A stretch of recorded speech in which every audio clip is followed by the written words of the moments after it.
reporter Matt DeGrood. He's been covering this story for the Houston Chronicle. Hey, Matt, thanks for being here. Hi, Brooke. Thanks for having me. We know that some neighbors have said they saw Rudy over the years, though others have said they never saw him. So what are you hearing? Was he hiding out? Was he just right there out in the open? I mean, I think you all used a good description of it's complex and we're hearing differing accounts. And I think we're at the point where the rumors about this case have kind of outpaced where the actual investigation is. Yeah, that's fair. I know I saw in your article that you've been monitoring some online forums, talking to people who live there. What are they saying about all of this? I think you're getting differing accounts. I think there are some people who've said they. What is up, guys? Welcome to Truth and Transparency. We are waiting to get in on the live press conference. The aunts of Rudy are asking that the police, the DA, bring charges on Rudy's mother, their sister. So we are trying to get into the breaking hour here.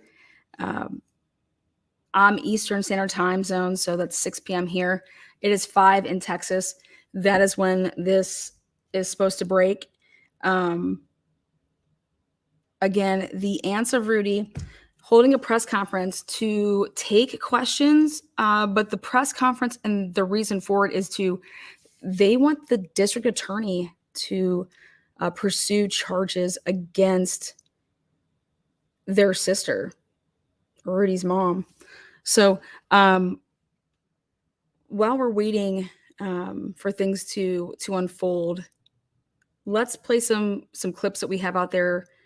I've been trying to work on getting myself 8-year-old reports of everything in the beginning. I'm also trying to work on having Tim Miller present here on Truth and Transparency. The best way to get acclimated with a new case is to seek out the people that were part of the case when it first, developed. This is what I would consider like a cold case, an outdated missing persons case that involved, in my opinion, yes, a 17-year-old boy in Texas is considered an adult, but that's a boy. When you say the word 17 and you hear teen after it, not 25-year-old, 17, he's a teenager. And as parents, we procreate to protect our children, not exploit them, but everybody is presumed innocent until proven guilty. That's how I roll. I will never change that. But I also am an advocate for minorities, especially for people that are unable to possibly speak for themselves. So this to me is foreign territory where, yes, you're presumed innocent until proven guilty. But yes, I also want to provide a platform or information or a way to get information out. So I think it's actually extraordinary that I cover this case to show how you can be completely unbiased and still cover a case and make sure that the right things happen. And I want to take that challenge on. I want to really, really implore people to listen to everything before you rush to judgment, whatever it may be. Unfortunately, in this world, everybody's human and everybody has different motives in life. Something that motivates me may not motivate you, and vice versa. But at the end of the day, we're all human. And with that thought in mind, that's this case, is that we're all human. But this is an extraordinary situation that I think is a tough situation. But if you can learn to separate your emotion from something, that you could actually be a huge asset to something like this. And that's what I believe that is a strength of mine. So I want to tackle this on. I want to be the voice of logic, reason, critical thinking, and weed out the facts versus the fiction. So those of you guys that are here for it, truth and transparency, thanks you guys for being here. Rudy, at the end of the day, in my opinion, is a victim. He's a victim. He's a victim of either the system failing him or his mother. But the people that I don't think failed Rudy are his aunts. So, welcome. Let's take a look. Let's listen up. Let's see what we can get rolling. They did see him, and I think, there are other people who said they didn't really know anything until the story broke. Yeah, but I mean, are people as shocked as we are hearing all of these details? Yeah, I mean, I think that's part of the reason the story has been as popular as it has. Is it's just who's seen anything like this before? Yeah, I certainly haven't. Exactly. We know a community activist, as we just mentioned in our reporting, launched some serious sexual abuse allegations against Rudy's mom. But police on the other side say that Rudy isn't making those same claims. Where does that stand right now? I think the police's wording is important here. So the mother is not facing charges right now. That doesn't mean that she might not face charges in the future. It also doesn't mean that she will face charges in the future. It's an active investigation. And so I think a lot of those details kind of remain to be seen. It seemed like in the press conference the other day, they were sort of limited in the amount of information they were able to release. Sure. All right. Well, Matt DeGrood, thanks for following Being this. very Thanks for joining us. here. Keep us updated on this story. Again, he's out of Houston. Thank you for watching. Go to News Nation Now. All right, so he was out of Houston. He's a reporter out of Houston. Again, I think he was being, like anybody wants to do. Like, you don't want to be putting people on blast. Nobody wants to take on those brass balls. But we start tonight at 10 o'clock with the story getting national attention. A young man reported missing 8 years ago, finally found days ago. But where was Rudy Farias all these years? Thank you for joining us at 10. I'm Keith Garvin. And I'm Lisa Hernandez. Daniela is off tonight. Back on March 6, 2015, the then 17-year-old's family reported him missing. Fast forward 8 years to last Thursday, when the now 25-year-old was finally found outside a church. Fast forward. Okay, so take a look right here. Rudy, March 6th, 2015, went missing, okay? His date of birth right there, October 1st, 1997. You guys can do the math right there, age 17. Now, in the state of Texas, a male is considered an adult at 17. Just so you guys know that piece of, I think, important information, only because I believe it's going to be used down the road. So with that said, I paused it there for a reason. Those of you guys that are joining this case and did not follow it back in 2015, out of Houston, again, goes missing on March 6th, reported. Now, he went missing on the 6th. Was he reported on the 7th? That is still up for, question there. But the flyer says the date missing is March 6th. Okay, 2015, age 17. Then the rest of his stats, I guess you could say, for lack of a better word. But according to a family activist, a family kind of PI, actually somebody that the mother had brought in. That's the most important part of this, is that the man that is the activist was brought in by the mother, okay, originally. Now, there was a sighting / a report that went out in 2018 where the family was like, listen, he is not missing. He is there. You need to go there. You need to get in there.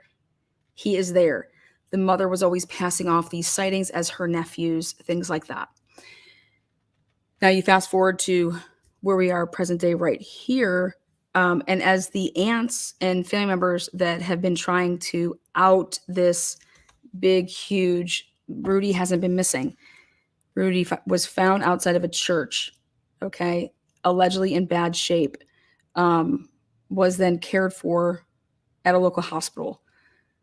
I don't have the details on that, but all of that led to the activist being able to talk to Rudy while he was present with investigators from the Houston Police Department. Rudy then alleged during this interview that he came back to his home within 2 days of his disappearance. This is where I think everybody needs to focus the attention is how do you have agencies looking for this boy, talking to his mom, talking to his family, doing interviews at the house, being all around there looking, how does somebody hide their child? How does somebody do all of this? So he says that he had come back and that his mom said, if you need to hide because you're going to get in trouble and go to jail for what you did. And then from that moment on, it was, he was hidden until just a couple days ago. 4 to 8 years to last Thursday when the now 25-year-old was finally found outside a church in East Houston. But in a twist, Farias may not have been missing at all. I knew something was wrong with the story. When she was questioned, when they found him, he had her credit card in his pocket. Nancy, you drop a membership? She just canceled that credit card 2.5 years ago. So if he's been missing for 8 years, how the hell he get your credit card in his pocket? When they found him, she would take him to work with her, and he would do the required work she was supposed to do. And a lot of the responsibilities of her job was on him. No child should ever be treated like that by your own mother. This young man said that when he initially ran away, he came back 2 days later, and she told him that he had to hide, that he was going to get in trouble. KPRC2's Bryce Newberry live in Northeast Houston in the neighborhood where questions continue to mount tonight. Bryce. Lisa and Keith, tonight we are not detailing these disturbing allegations until we can verify them. But after hearing some of the claims that came out earlier today, the neighbors and family members we spoke with tonight tell us they are disturbed, disgusted, and tonight they are also worried about the man who everyone here in this neighborhood knew as Dolph. Wrapped in a blanket and not showing his face, this is how everyone saw 25-year-old Rudy Farias for the first time since he was reported missing 8 years ago. After being interviewed by Houston police detectives with his mother at a hotel near Bush Airport, he left with her as family members cast doubt on him ever being missing. Everything's coming out to the light because I knew that she's been lying all this time. Rudy's aunt, Pauline Sanchez Rodriguez, tonight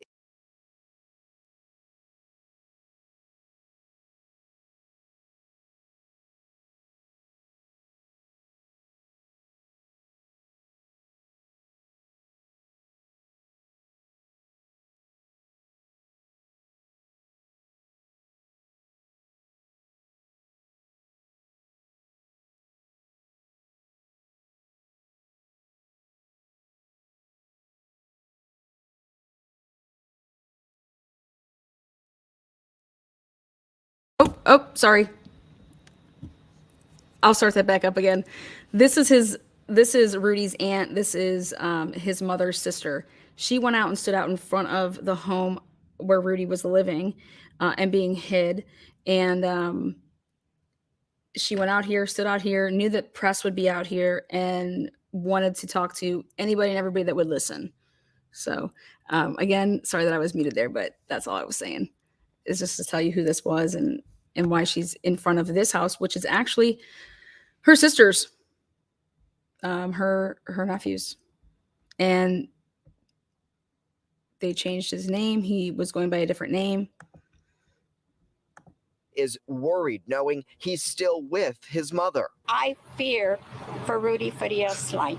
This is video neighbors took Tuesday night as Rudy's mother loaded up their car, less than 24 hours before police questioned her. And now they want to arrest me because they said I was hiding him. Rudy's mother then shared that. The neighbors also say she offered to pay them. Did it seem like she was offering money to get y'all to stay quiet? Stay quiet. She wanted us to keep quiet.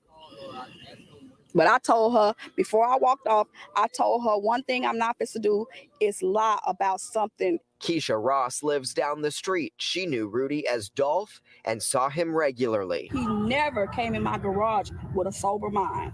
Never. The only thing he said to me was he didn't want to be at home because his mom got on his nerves. And we know that Rudy... Now that's interesting that she says he never came into my area home with a sober mind. I'm interested in that. Is she alluding to the fact that he was like drunk, high, something like that, versus was he, was he, slow? Did he have some type of learning disability? So looking into those statements, but yes, the neighbors have come forward to say that the mother was saying, "Hey, I'll pay you guys not to talk to anybody." Again, I look at things both ways as, are you sure that it was the mother that was paying you guys? It's just, you just want to look at everything the way that it is. Openly, you don't know. People do a lot of crazy things for money. People do a lot of crazy things for fame. I'm not one of those people, actually. I go against the grain way too much because if I wanted to have more of the fans, I think that I would ride a different way. So for me, that doesn't get me. I think this story is it's the official triangle, in my opinion. You got how could the cops just how do you do this? How can you hide your child and nobody see it? I'm just going to sit outside of the house. I'm going to sit outside this house and sit there and sit there and sit there. Like, you're eventually going to see how are you not able to take pictures? How does this happen? And I even mean it like in the initial stage, like because allegedly he did run off, but then he came back and the mom just never said he came back, and she went ahead and let it all believe that he was still missing, and I guess was capitalizing on the GoFundMes, things like that. Again, these are all alleged. We're trying to get, again, this is, if something is an open and an active investigation, they don't just hand you over things, even when you do a public request. So we're going to try to get our hands as much as we can. But I believe that the aunts have pictures. They got receipts. They took pictures of things. They took videos of things. So I'm curious to see. I would be suggesting that these aunts, be getting lawyers. But I'm trying to get us to see that press conference that's going to be happening here. And also Tim Miller and his mother left that hotel after interviewing with detectives earlier today. We have been here in their neighborhood all evening. So far tonight, no sign of them. But we are expecting an update from Houston police on this case tomorrow, a full week after Rudy Farias was found. So right there, I wanted you guys to hear that end. They did not have the press conference until a week had passed. So kind of similar to, I guess you could say, Moscow, Idaho. Moscow went earlier than the Houston Police Department. If you guys did not catch my video yesterday, you guys can see that press conference. Now let's take a look at this, which is I was really interested in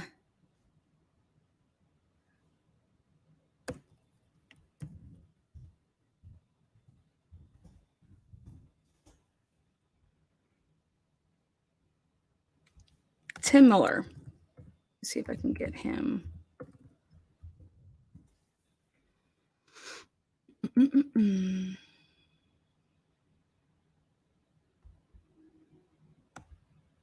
Yeah, this is it.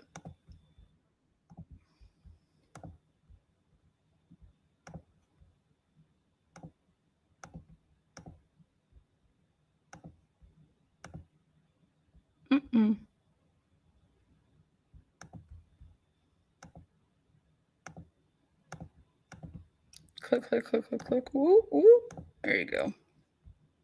After a Houston teen disappeared, he has now been found safe. Rudy Farias was 17 years old when he went out for a walk and didn't come home. Now he's 25 years old and back with his family.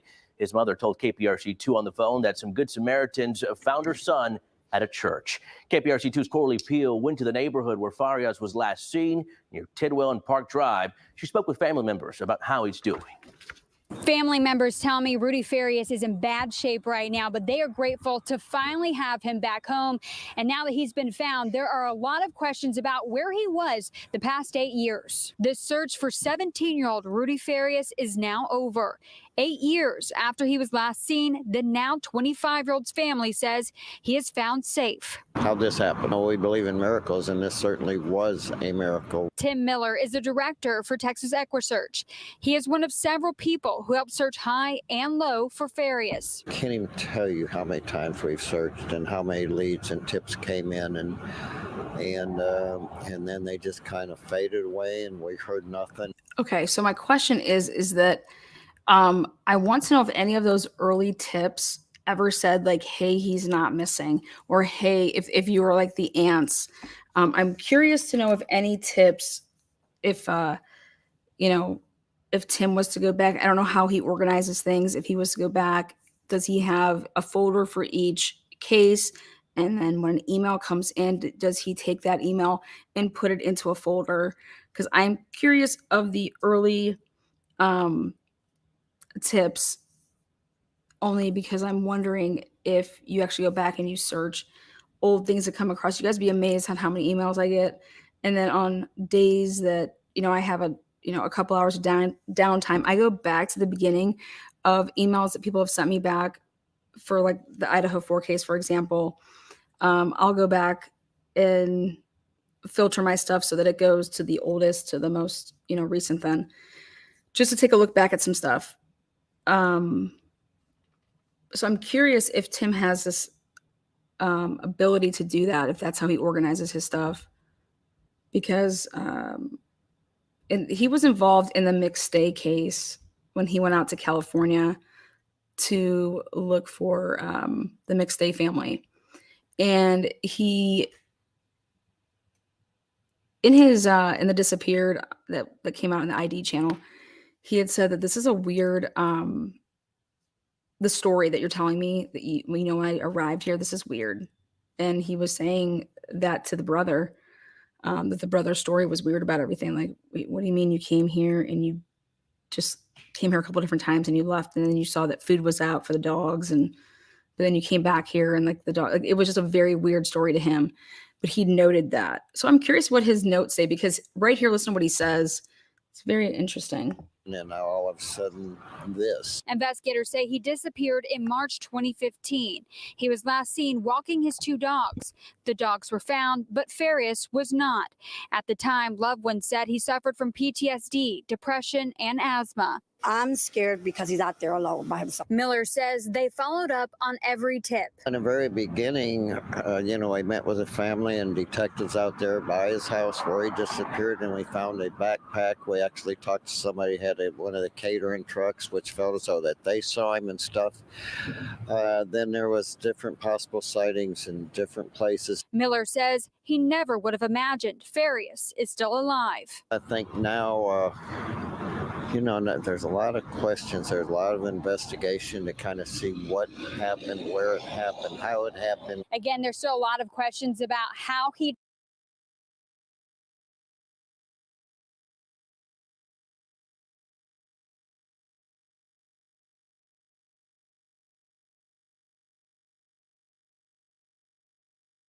what happened, where it happened, how it happened. Again, there's still a lot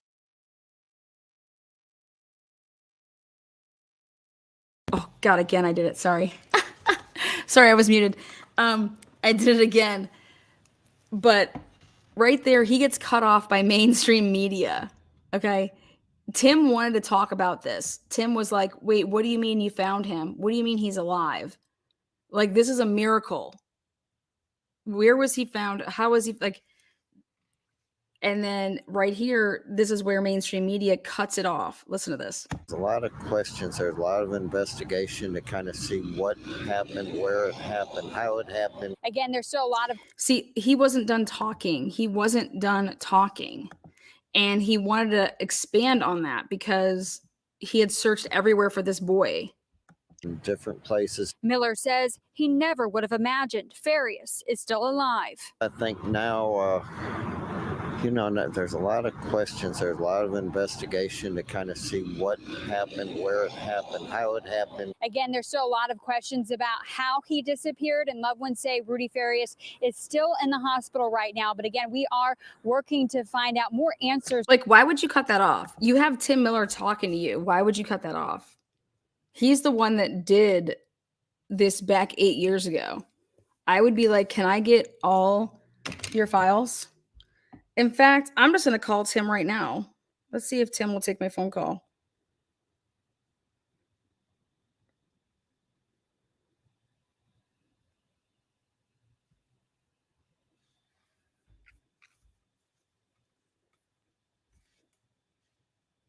He's like, no, you have to email us. Oh, there we go.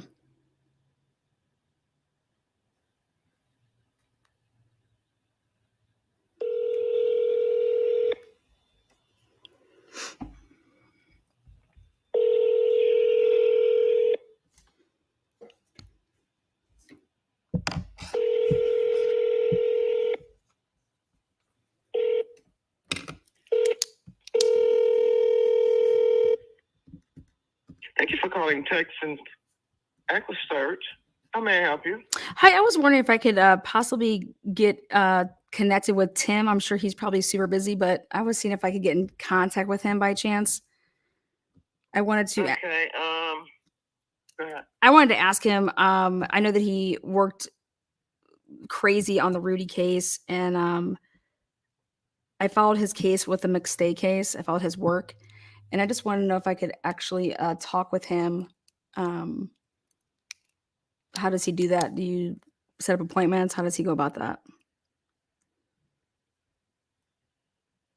Okay. Let's see. Right now he's not available, but what I can do is get your name and number and let him know that you want to talk with Tim Miller. And is this? I'm just fascinated with, like, I know that he always does like a really good job of the work. So he was on the search. He did a complete search for Rudy, and I was wondering if he would be available to talk to how he went about the search for Rudy, because I know that he was really surprised to hear that he was found because he had searched everywhere. And I'd seen his statements on Fox, and they kind of cut him off. And I was more interested in hearing more about what Tim had to say versus, he kind of got cut off. And I was really interested to hear his work with the case. I'm just interested in it. Okay. Can I get your first and last name? Absolutely. My first name is Lana, Lana. Okay. And your last name? Oriani, Oriani.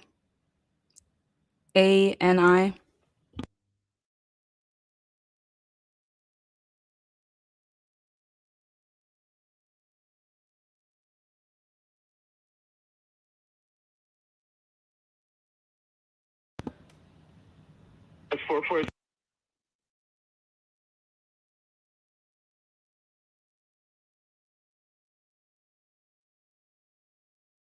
He gets this message and ask him to give you a call back. Okay. Okay. Thank you so much. I appreciate your time. My pleasure. Have a nice day, man. Thanks, son. You too. Have a good weekend. Yes, I muted because I don't want you guys calling me. So there we go.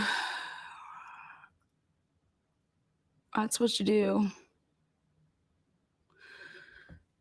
So, yes, Dana, that's exactly why he started this service that he provided. So everything that you guys saw with the Kylie Rodney case, how they went and looked, for her with the dive team. Tim, in fact, let's just look. I'll just put it up here. Hold on one second.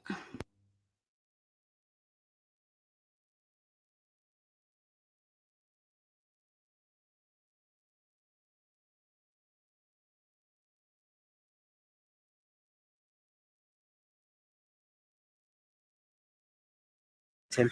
Right now we're at Joey's house. Joey who? We're at the McStay family house.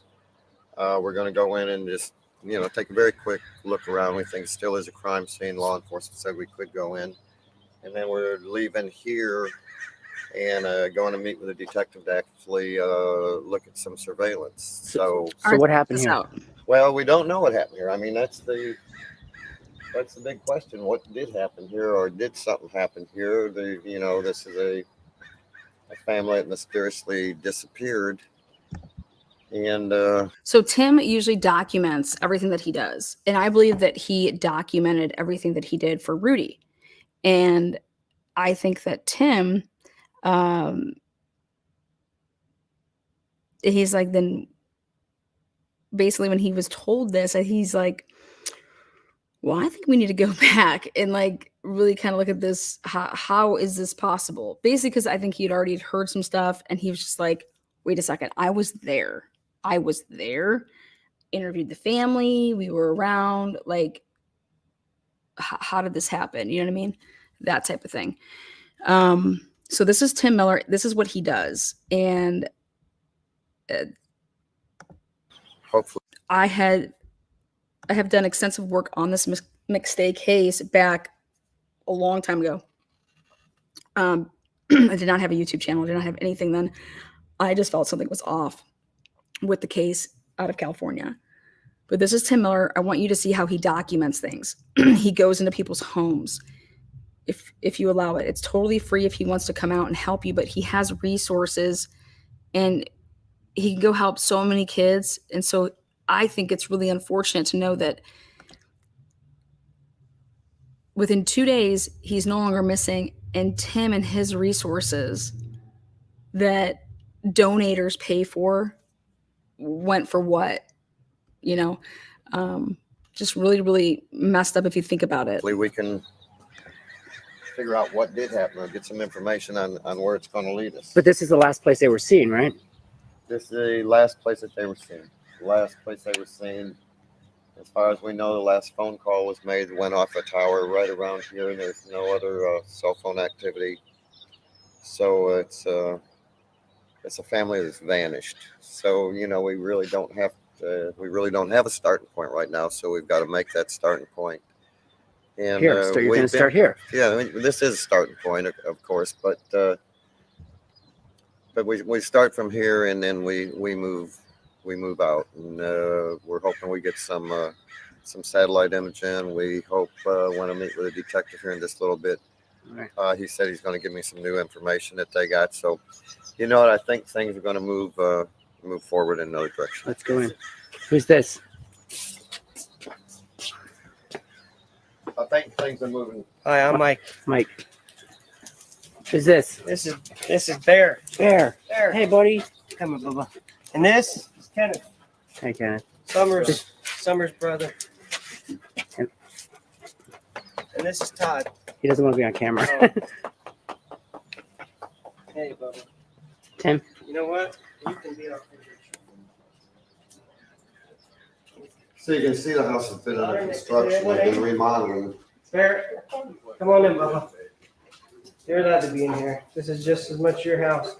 Here's what So this kind of stuff isn't unusual. That was because it was construction, right? They're about to do the flooring up. They're about to gut it out. Oh, I see. The linoleum was coming out. These are the new granite tops they just put in. They just put the tops in.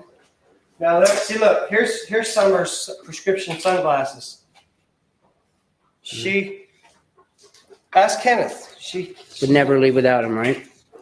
Well, If it was night, you don't need them, right? What time? Well, how do we know it was night? Because Joey's last outgoing phone call was 8:39 to Chase Merritt.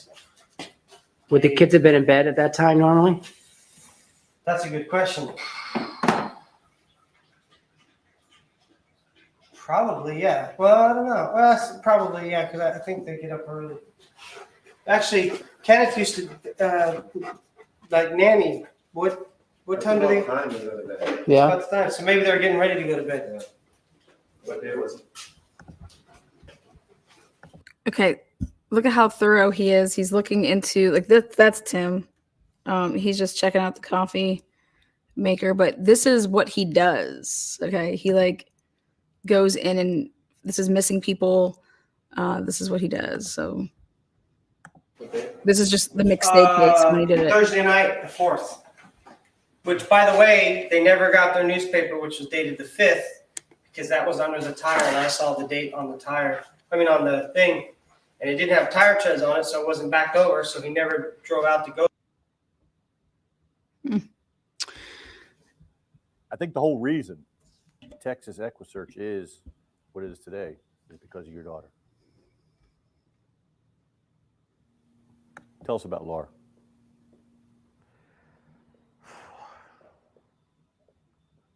You know, it's amazing how one day can just change your entire life. She went to the payphone with her mother, and she called Vernon, and her mother said, "Laura, hurry up, I'm going to be late for work." And Laura said, "Mom, I just want to talk to Vernon a little bit longer. You know how little 16-year-old lovebirds are." And she said, "I'm 16 years old. We only live right down the street." And her mom said, "All right, just be careful." When Laura disappeared, there was not one article in a newspaper. There was not one thing on TV. Well, the police chalked it up as to She run away. Run away. Run away. 100% run away. Run away. And then, of course, at 17 months later, her body's found 2.5 miles from our house. And there's where little Laura's body was found. I built this cross in 1986, a week before Christmas. And I'd walk up and have that little talk with Laura and say, "Laura, don't be mad at Daddy right now." I said, "But, you know, I got to say goodbye. I have to put my life back together." I said, "Laura, I can't come out here anymore." I'd hear a little voice on my shoulder, "Dad, don't quit. Please don't quit." And I said, "Damn you, Laura. Just damn."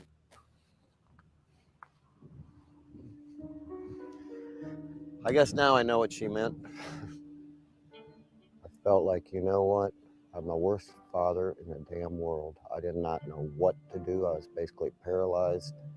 How could I let this happen? Dads are supposed to protect their children. Did you think of suicide? Did I think of it? Let me tell you how God works. I was so close to it the day before they found her body. And I actually went to a hospital. Because God knew. God knew this, I know. That if I wouldn't have been in a safe place when her body was found, there would have been 2 funerals. But Tim Miller's still here. And he's helping other families now. I remember back in 2000, we was on a search, and a search director for another search team said, "Tim, what are you going to do with your horses?" And I said, "You know what? I just love them.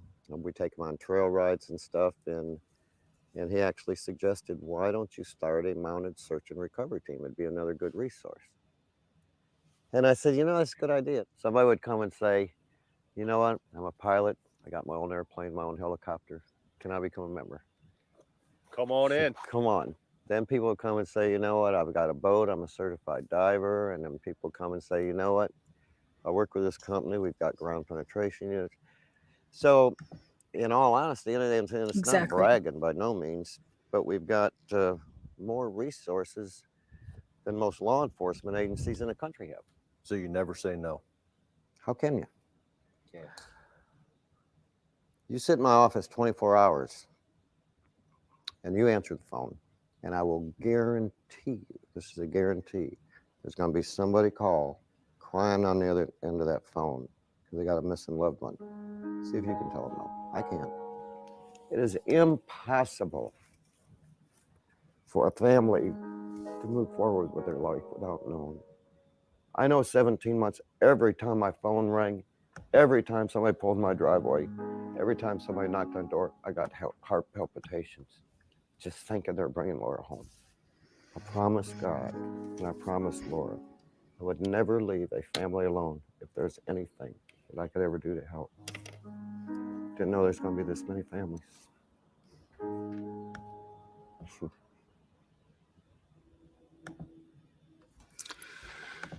I just think it's important to really understand the dynamic of this case that involved Rudy. Here's a guy that lost his daughter, blames himself, and ends up putting together an amazing organization that was designed to help parents find, their missing child.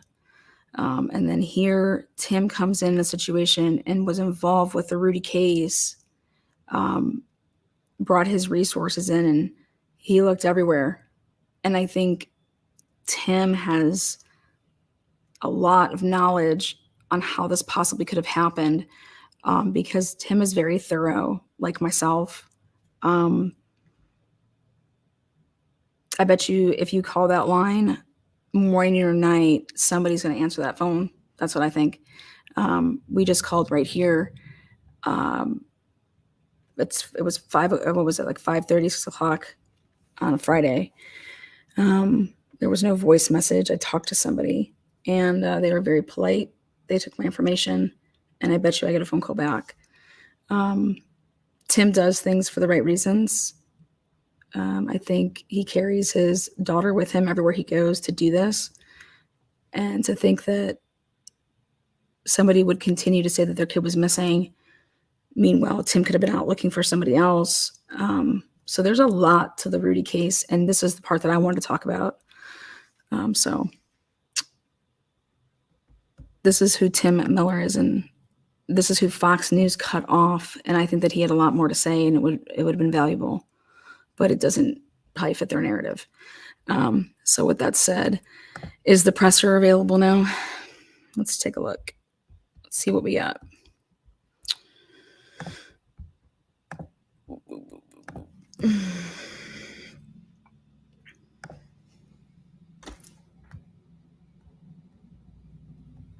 Thank you there, mods.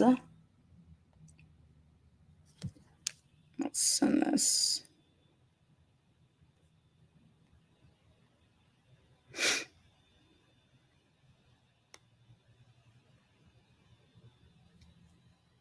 My name is Jack Canny. I'm the CEO at Patriot Gold Group.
in there. If somebody's in the house or if a neighbor's anybody see I go in the house, I can either get shot or arrested. I never had a background in my life. Never did nothing wrong. So why would I start now? Especially for money. I have my own money. I wouldn't stoop that low. Why do you think she wanted you to do that? Come again? Why do you think she did that? I mean, what would you think? To hide evidence, have us do stuff for her, keep her hands clean. And then remember, she's saying break in. Well, she doesn't somebody break in her house. That ain't all she said. That is not all she said. Okay, go ahead. Say your name first. My name is Keisha Ross. I'm the neighbor that discovered that he wasn't missing. She didn't just offer them to go into her house. She offered my cousin $200 to go in back of the house the day all the stuff went down and knock on the window. Dolph, I saw him. He used to carry a gun. So suppose my cousin know too much. So why would you call him the same time you call my son after you hang up with my son and ask him to go in back of the house to wake Rudy up? Because if he's armed, he can get shot too. Because you so-called told me, and it's on video, I'm the one that gave that video of her saying that the reason why she didn't want him to tell nobody who he was or discover who he was because the cartel was supposed to be after him. Then she's making accusation she left because we asked her for money. You offered money. You paid my cousin on Cash App $10 to walk around the corner and tell the neighbor that he don't know anything. You offered us money. You offered me money to say that I was lying, that I was talking to a so-called nephew. Ask your nephew, do he know me? Ask your nephew what's inside my house. Only person that can answer that question is Rudy, because that's who I always let in my house and let in my garage since I've been here. And I've been here since 2022. And I never knew he was missing. Okay, so Dr. Candace Matthews, I'm the National Minister of Politics for the New Black Panther Nation. We've actually done some research in reference to the laws that has been actually broken by Miss Jeannie back here, Rudy's mother.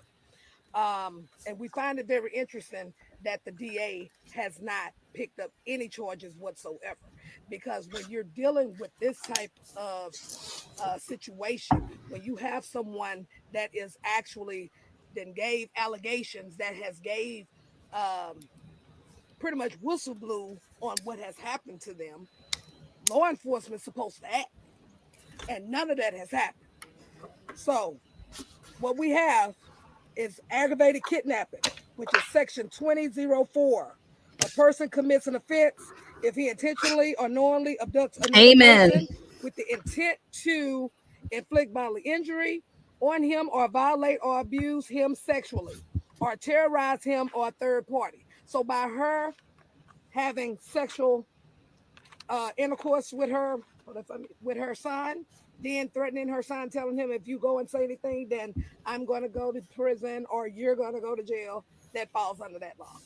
And that's a felony. Next one, we have sexual assault, Texas Penal Code 22011.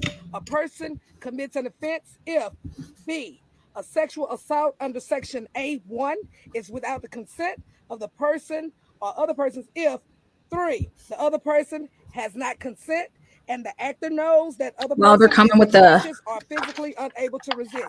Isn't that what happened with the drugs? Yes. Okay, I'll continue. Number 4, the actor knows that as a result of mental disease or deflict, the other person is at the time of the sexual assault incapable either of appraising the nature of the act or resisting of it. And then also part 6, the actor has intentionally impaired the person's power to appraise or control the other person's conduct by administering substance without the other person's knowledge. So we know clearly that was already reported to us through Rudy. Then Ms. Jeannie, clearly we already know section 3708, false report to a peace officer, federal special investigator, law enforcement employee, correction officer, or jailer. A person commits an offense if, with intent to deceive, he knowingly makes a false statement that the material to a criminal investigation and makes a statement to a peace officer, federal special investigator. It wasn't a looking criminal into the investigation at the time, though. Then That's gonna be hard. Remember, we talked about the GoFundMe. Yes, GoFundMe. It falls also under Fraud. Texas Penal Code 3103, which falls under theft. A person commits an offense if unlawfully appropriates property with the intent to deprive the owner of property. B, appropriation of property is unlawful if the person is stolen and the actor appropriates the property knowing that it was stolen by another. And that comes out to be a Class A misdemeanor if the value of the property is stolen from $750 to $2,500. So that's a charge right there with the GoFundMe. Then we got another charge. It was also stated about the insurance fraud, correct? So if Rudy was missing for 4 years, then that funds go to the next of kin, which is the mother. So hiding him for 8 years, that falls under this insurance fraud. That falls under 3502, insurance fraud. A person commits an offense if, with intent to defraud or deceive and insure the person in support of claim for payment under the insurance policy. Also, part 1 of 3502. For parents are caused to be prepared a statement that A, the person knows contains false or misleading material, information, and B, is presented to insure, or 2, present or causes to be presented to an insurer a statement that the person knows contains false or misleading material. So those are at least 5 charges that she can have right now. Why is she still in this house? Then let's talk about the police officers with HPD, because see, the question still remains with HPD and the DA's office. So if family is allegedly saying that they have people who she's friends with, well, if you're watching, let me let you know what charges you about to get. About. We flush you out. Yeah. 1, Flush them, baby. official oppression, With which them is section nails. 3903. A public servant acting under the color of his office or employment commits an offense if he, 1, intentionally subjects another to mistreatment or to arrest, detention, search, seizure, disposition, assessment, or lien that he knows that is unlawful. And 2, intentionally denies or impedes another in the exercise or enjoyment of any right, privilege, power, or immunity, knowing his conduct is unlawful. Also, intentionally subjects another to sexual harassment. Isn't that what Janie was doing to her son? Okay. And then also, last but not least, for the ones that's watching this, just know we're gonna flush you out. We're gonna flush you. 3902. I'm here for abuse the of flush. official capacity. A public servant commits an offense if the intent to obtain a benefit or with intent to harm or defraud another, he intentionally is knowingly 1, violates a law relating to the public servant's office or employment. So these are some serious charges. Some serious shit has been committed. Yeah. So, Miss Janie, if you're watching, Miss Janie, just know the hammer of accountability is coming your way. Ooh. HPD and the DA, we know that you running for office. Don't worry, the hammer is coming your way. It's political, baby. Let us don't have these charges on this ma'am that's in this house. Yeah, make you're it gonna have a whole problem. Get on that other guy. There's been a lot of things said, inaccurate, accusations of lies, second party, third party accusations. Why should we believe you that you are telling? I'll answer. The family wants to answer also. Go ahead. Go ahead. Hi, I'm Pauline Sanchez Rodriguez. I'm the half sister of Janie Santana. I'm going to answer that to you. Okay. Number 1, I'm going to Different get into dads. a little detail. Okay. Different moms. But first of all, is there's some things that can be answered, and there's some things that are not going to be let out until the right time. Okay. Right now, foremost important, Rudy's the victim. Okay. We got to accept his privacy and certain things that he does not want mentioned. Okay. We cannot call Mr. X a liar because that he's not. All right. put it past a few years ago when my mom was alive. I don't mean to bring the subject. My mom rest in peace, and I keep saying that, but I told her I will bring this to an end. Okay, meaning I'm the oldest of the sisters here in Houston. Okay, I didn't tell nobody. I got involved, and I continue to do this until we see her get the help that she needs. Okay, that's all I'm going to say, because she does need help. Janie Santana. Now, Santana. when my mom was alive, our mother was alive, she was under my care, under home health. Home health. I'm not going to mention the company I work for. Okay. She was under care. Dan? When I would not hear, or our mom would not answer the phone, I got concerned. That's time for me to do a welfare check. Yeah, it is. Okay, because I work for an agency, and the mom is under the state, and I'm going to come and check. So I come like the state does, without notice. Okay. When that door wasn't open right away, I started thinking. So not once, not twice, it happened numerous of times. Finally, the door would open after 20 minutes. I put a watch on time, okay, because I'm on work duties. So when they finally answered, I got to see our mom. I did a welfare check through the agency. First thing my mom would tell me, Rudy is here. Rudy is here. This is so crazy. I said, Mom, are you sure Rudy's here? Rudy is here. He's back there. This is wild. So I walked around freely. I didn't see Rudy. You know why? Because that gave them enough time to get him out. Janie Santana enough time to get him through the damn back door and go into the woods. Wow. Okay? And lots of times she always kept his bedroom door locked. And nobody could go in there. Wow. Right. Because I even tried to open the door. She said, what you doing in there? Today's episode is sponsored by Hard Iced Tea, Twisted Tea. Half of the damn time my mom was dirty. I hate to say that.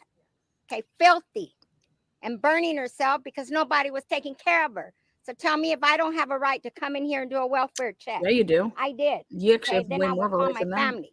Okay. But every time my mom would say, he is here, Janie Santana would come out. She's hallucinating. She's on medication. She doesn't know what she's saying. Crazy. Okay.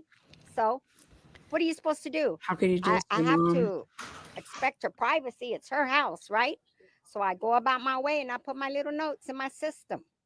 Okay. At work. As long as I did my job, I'm okay. It kept on, it lingered on, and it lingered on. And I kept telling everybody, I says, Janie is hiding Rudy. And I have to believe what my mom would tell us. Okay? I had to believe that because moms don't lie. Okay? And what stupid ass mom, excuse my French, is going to do that to her own child? As mad as you are, that's one thing that nobody should downgrade themselves. So this man right here, Mr. This is X, wild. when I physically, and I'm not type that I don't give up. DA, HPD, everybody. So I physically bring it. Went yesterday because I'm not the one to give up. Bring it. Bring First, it. my son went in there to see him. He doesn't want to be on camera. Okay. He's one of my firstborn triplets. He got there. Then finally, my nephew agreed to see me, thanks to Grizzy. Okay? Grizzy's the number one. If it hadn't been for her, we wouldn't have come this far. This far and have Mr. X here. The only thing, as soon as I hugged my nephew yesterday, we started in tears. And I know him already from him growing up. He went to a Catholic school. Am I right, Linda? He's not one to lie because they don't teach you that. And he was raised up by my grandma being through him since he was a baby. He wasn't raised to lie. When I contact him and I more or less told him what Janie Santana did to you, you're going to be okay. So he more or less knew what I meant. You know, we cried, we shed tears. It's like telling me, yes, absolutely. You know, when Cornell, did I say Cornell X talked to him? He said, is that This is wild. going on? So he nodded his head. He wasn't going to say it out loud. So do you expect me to call this man a liar? Hell no. HPD and the DA better get their shit together. All right. I'm sorry to say these words, but Yes. I'm a type of person like my daughter here. I'm going to speak the way it is. All right. So anybody, for your answer, it has to be answered. He will, what do you say? The best answer that she could have got, she just gave it to you. I don't have it. I believe that the investigative answer. So basically, Once they were again, my asked, name how is do we know that Pauline you're not Sanchez. I don't lying have versus it's the like police? I said, I can tell when people are lying. I've been there. I've done that. Not what's happening here, of course, you know. But I left home at 12 years old for certain reasons from Janie's father abusing me. And it runs in the family because he sexually abused me. Okay. I shouldn't have said this out loud because it's been a long time. So it runs in the damn family. Her uncle, I'm not going to mention names. He tried to do that too. Okay. No, Freddie. Okay. I'm tired of this, and this has to stop somewhere. Rudy needs help. Pauline, ¿te puedo hacer una pregunta? Pauline? Yeah. ¿En Spanish? Yeah. ¿Van a tomar acciones legales contra el departamento de policía? Are we going to take legal actions again? No. Why? But the truth is going to come out. What it is, if Janie is charged like she should be, then Rudy has the right to choose what family he wants to be with. Right. Because he's an That's adult. not what he asked. He said we're going to take I don't know. charges I don't know on your the question. I didn't hear He your wants question. to know we're going to take charges in HPD if they find What it. was your question? Because I don't speak you are Spanish. I'm making sorry. a very serious accusation against the HPD, the police department. Will you take any legal action? Yeah, like who's I don't plan to at this time. who's but I wanna see what who's they're at gonna do fault in a couple here? of days. I want to see how this is going to play out. Good man. Good man. I want to see how this is going to play out. But before suit, I'd file a complaint with IED first. Yeah, I complaint. would file an internal affairs division complaint first. Yeah. Before thinking about any legal action against them, I'd file that complaint. Yeah. The bottom line is, I want to see what they're going to do. There's too much here. There's too much here. The family goes and get a chance to finally see Rudy, and he tells them what I'm saying is true. Damn, what more do you want, HPD? What more do you want? Let's all pray for Rudy. Let every single one of us pray for Rudy. And you see how whenever Rudy is not in the presence of his mother, is speaking. He opens up and he talks. Sure do. And tells the truth about what happened to him. We thank you for your presence. Thank you for being here. May God bless you all. Please pray for Rudy. Assalamu alaikum. Amen. Thank you, guys. Oh, short, brief, to the point.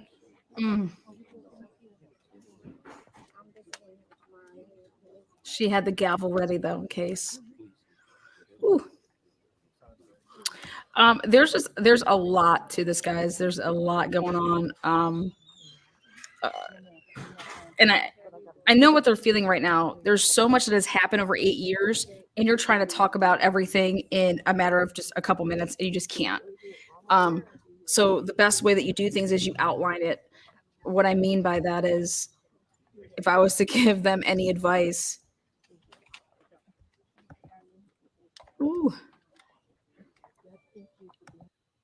you outline it, and you want to put everything in chronological order of everything that has happened in a form of kind of like a complaint, like he was saying, and you list everything chronologically, but you kind of want to make sure that you have your ducks in a row and have some like, I guess you could say, exhibits to go with that. I don't know what they were doing for the past 8 years when certain things would happen. That's why I wanted to show you guys who Tim Miller was, because I think Tim Miller can probably help them. I think Tim Miller might be able to go back and look at some stuff. He records things. He's very organized. I think Tim Miller is who this family needs to go to and talk to. And that's, so I know Dr. Latina asked me, Atlanta, what are you going to do to help this family? What are you going to do to help Rudy? Well, you guys got to see it right here. I believe the best thing that TNT can do to help the situation, to get to the truth, is to go to Tim Miller. I called him here just an hour ago, left a message with Tim Miller. He did the original search for Rudy. Tim Miller documents stuff. He probably has things. Like I said, people sending in tips, like he said. He records things. He has probably videos. He has a ton of probably backlogged information because Rudy was never found until recently. So he's not going to get rid of that. You know what I'm saying? That's an important file. And I think Tim Miller has a very important file. And I just don't want to see the ants be overcome with a political movement. So I will have no problem saying that. I want to make sure that this is not a political movement, you know, because I believe that the ants are telling the truth. I think that nobody has listened to them for a very, very long time. But you want to have some evidence here. And in order to have that evidence, I think that Tim Miller, who is respected, who has credit, street cred, as I call it.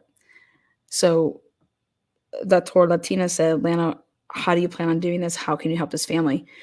Well, we're going to go ahead and make as many requests as we possibly can that we think could possibly get some stuff to maybe come out. Houston's already said that they're basically a shit police department because they don't have funding. So we don't have dash cams. But they do wear those body cams. But in a open and active investigation, they're not going to release footage. Maybe we can somehow find something that they didn't think that would affect anything. So they released it or something like that. But you can only ask and say please and say thank you. But yeah, I would definitely tell them that if they have any journals that they've been taking, that you want to get with somebody that can take all the notes, put it in chronological order, and be prepared, because they said that they were doing wellness checks. They were doing this. You know, the mom of Rudy, she was married to a guy that was in law enforcement. He ended up committing suicide. I want to look more into that, you know. So I don't know if he's the dad of Rudy or not, but I want to look more into that. In my opinion, I don't believe it is a political movement. I know somewhat about politics, just saying, yeah, I just don't want it to become that. I don't want it to become that. You know, I'm sorry, but it's the way the world works. You just don't want something to become that. So that's just my best advice is roll solo like you have. Your alliance, your allegiances are to Rudy. And the moment that you feel that could possibly be like an ulterior motive why they're, you know, helping or anything like that, that's all.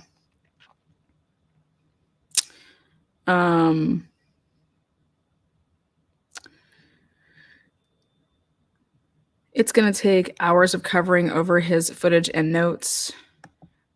We'll see. Well, that's what we're here for. I'm willing to help Tim in that process.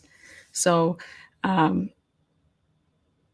order to do that, if Tim wants, you know, I'd be willing to sign whatever with Tim. That is just strictly for, you know, purpose of looking something over to find stuff. But at the end of the day, I think that Tim Miller is somebody who the family needs to immediately connect with, because he takes pride in his work, and I believe that he probably still has everything. Can someone tell me where Rudy is right now? I wish I had a 360 Life app on Rudy. I don't. I have no idea where Rudy is. I'm sorry, I can't answer that.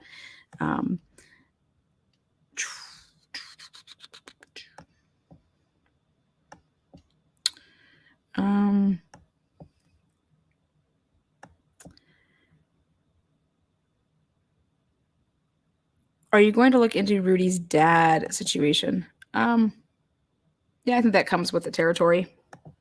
It's victimology. If you're a victim, you're a victim, and anything and everything around you. So yeah.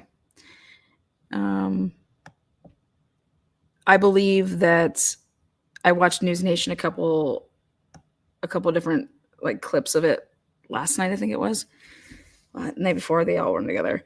Something that I did not appreciate or didn't like is that I mean, people want to say I cut off people when I interview them.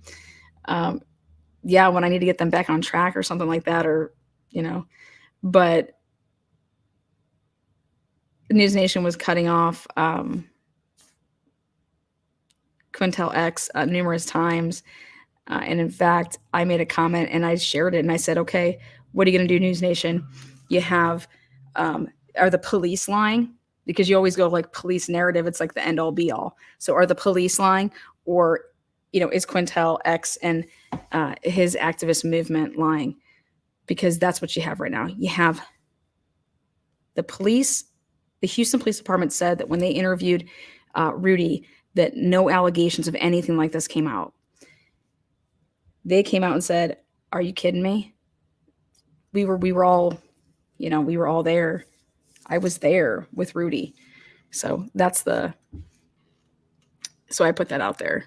And I said, I'm very curious to see, are you going to go, it's a very, very, like, this is why being unbiased and just facts, this is that type of a case, because you're going to get thrown into, are you picking a narrative, or are you just going to report on the facts? You know what I mean? Why don't you let somebody, if somebody wants to show you something on, like, hey, let's say the Ants wanted to come on my show and show me things like, here, look at these text messages on this date and this date. And I showed them. Okay. You're never going to see that from mainstream media because they can't control the narrative. You know what I'm saying? When has ever mainstream media put out evidence to anything that they've ever said?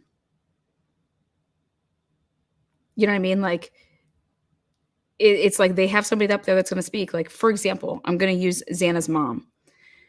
Xana's mom is just saying whatever. But where is the evidence? If you turned over power of attorney to Ann Taylor, where is that? How do you just run and let people? Do you know how many people have wanted to come on my show and say whatever? And I'm over here just like, yeah, no, we can do that. But receipts, I'm not going to let that happen. Because yes, can I control what somebody else does and said? No. But if I already talked to you ahead of time and I already know that you're planning to do something that I think that you're flat out lying about, do you think I'm going to let that happen and just be like, oh, well, it wasn't me? No, that's just irresponsible. So some of us still have integrity, and I like to think that I'm one of them. So I think it's going to be very, very interesting to see how the media goes about this. And I'm going to predict it right now. The media is going to shy the fuck away from it. That's what's going to happen. The media is going to stay, mainstream media is going to shy completely away from this because it is that like, ooh, are you going Copville? Are you going Minorityville? Where are you going to lie? Because we both know that you can't be unbiased because that's just not how you roll. So it's going to be my, if I was to guess what happens here, you're going to see very little coverage because that's how you can stay away from it. Just don't cover it. Then you don't have to fall into anything that makes you, we're just not going to cover it. That's just what's going to happen. But we'll see.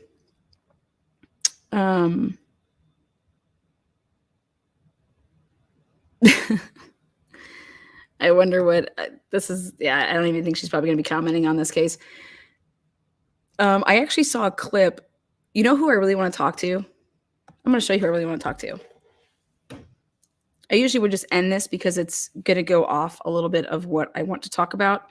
But I will say this only because it came up right here when he said, what would JC do? Not Jesus Christ.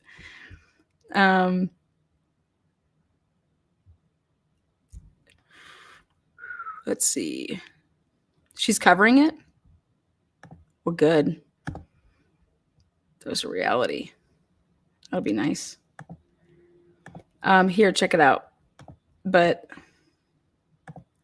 this is who.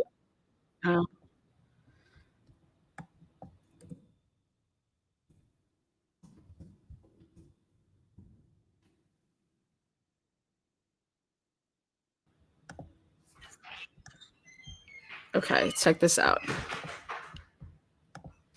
Oopsies. This is just, I wanted to show you who I'm talking about. I mean, her pedigree is incredible. She's former CIA, former FBI special agent. I didn't have the honor to work with her when she was in the office, but I'm so honored to work with her now at News Nation. She's a News Nation national security and law enforcement analyst. So Tracy, tell us a little bit about yourself, and I'll tell the viewers about me a little bit, and we'll go into today's topics. Well, I'm really excited to be here today. Okay, so right here, Sarah. I think she's a firecracker. Did you guys see her and Jen kind of go at it when she was like, well, I wouldn't recommend anybody uses you. And then they're like, well, I would never use you in one of my cases as a expert. I don't know what type of banter it was, if they were joking or not, but this is who I give my nod to with, I want to find them actually when they do their little banter. Let's see here.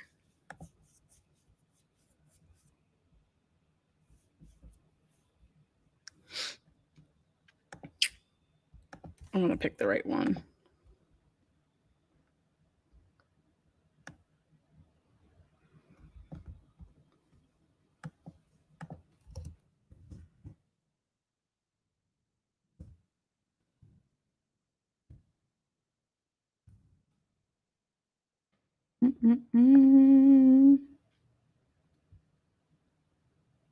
Oh, is this it? No.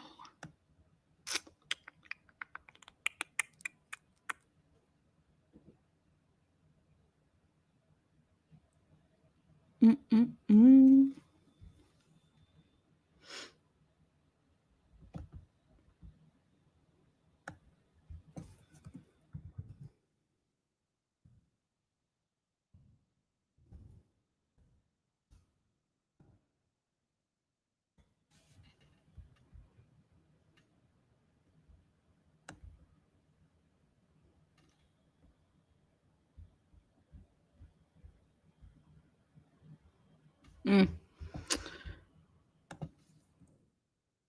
Let's see. This way.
You're the very best guest in true crime.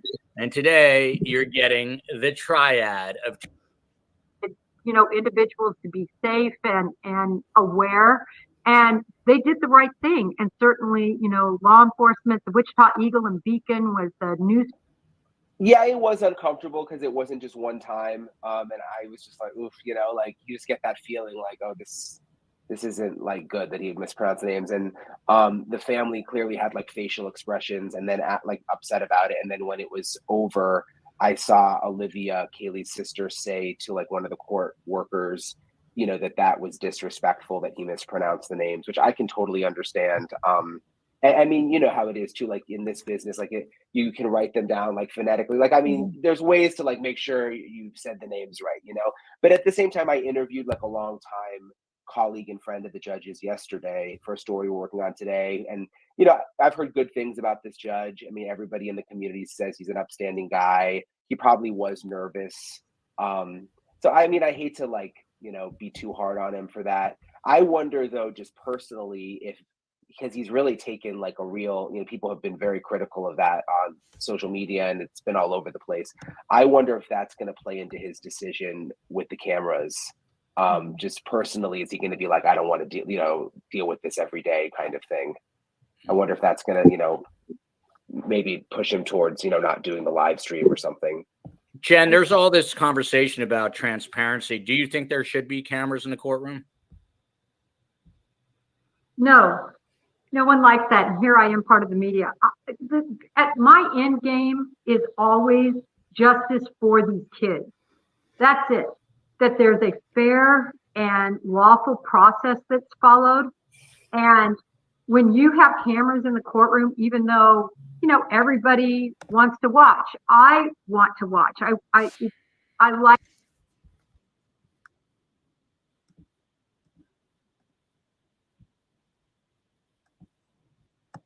Who participated in the investigation that led to his arrest.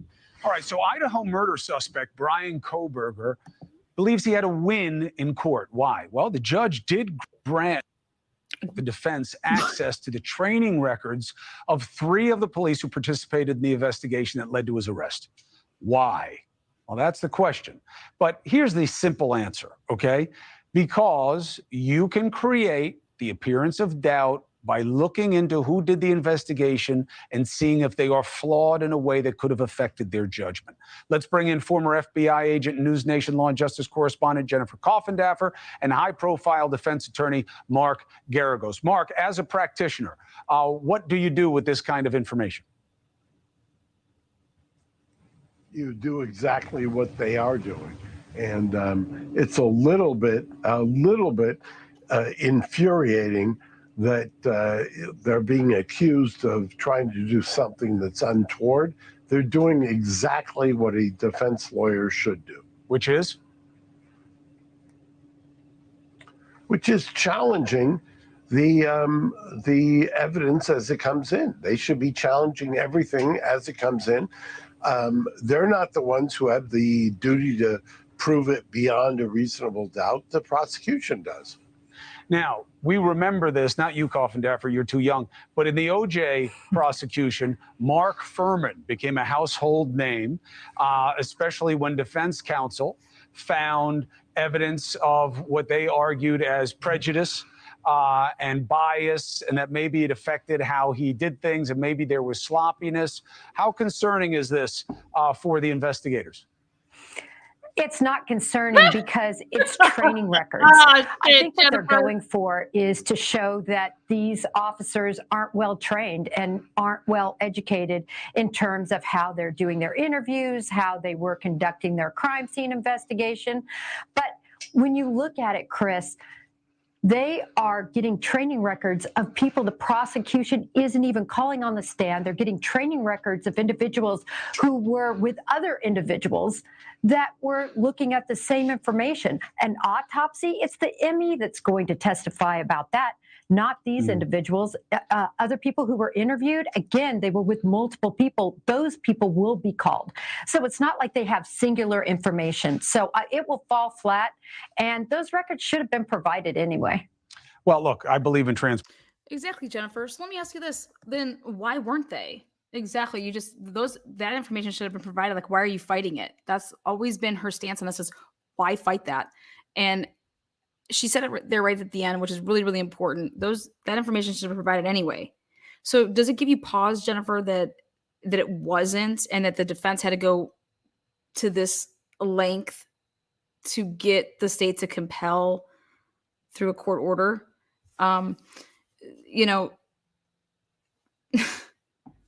But that's also not necessarily true that you're saying that the prosecution doesn't plan on calling these people.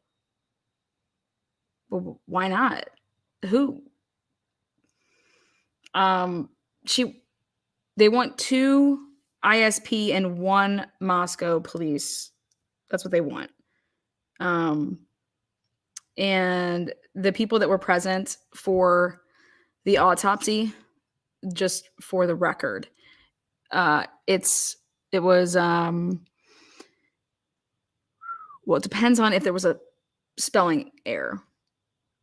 If it was a spelling error, that would have been 2 Moscow Police Department personnel and 1 ISP in Gunderson and Vargas and then Tolson. So, but she wants 2 ISPs and 1 Moscow Police Department. So it's not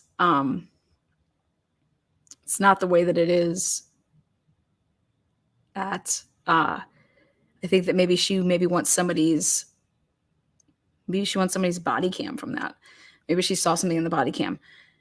But at the end of the day, she wants 2 ISPs and 1 Moscow Police Department officers training records. And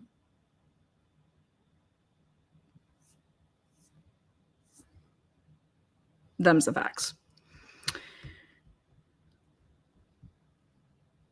Erica Gray. On record, no. This was done in Spokane. The Emmy in Spokane.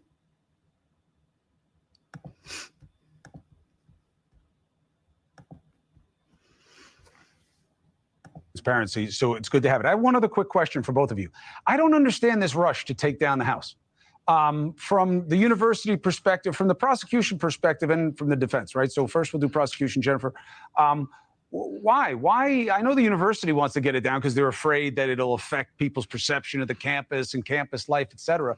But why wouldn't the prosecution say, no, we never know if we're going to need it? It's surprising to me, Chris.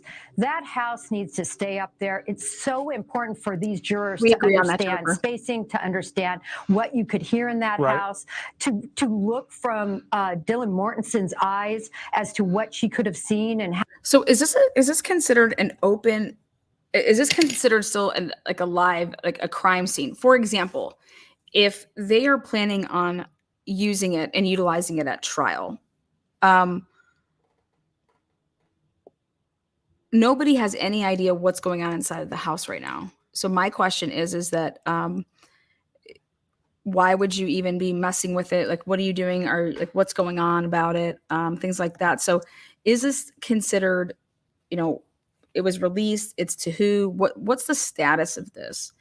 Because I agree here with Jennifer that, yeah, the house should stay. I don't know why it wouldn't. It's very valuable. So, but who, what's going on in there that could potentially be, I guess you could say, to make something, I mean, what if the house right now is being insulated? The walls are being insulated. What if the walls right now aren't insulated inside and they're being insulated inside right now? So I'm just saying, who would that not change? What you can hear is insulated walls versus not insulated walls. We have no idea what's going on in there. I mean, is there a camera inside? Like, what's going on? So do you guys think that would matter? Because isn't it supposed to be the same way that it was if you're going to use it? If things are being cleaned up, I understand using cleaning material to clean. But I would think that if you're doing anything other than just cleaning up blood, but I think even like what are you repainting the walls? But at the end of the day, how do you know what's being done? And I would just think that insulating walls that weren't insulated before would change a lot. So I'm just curious about that.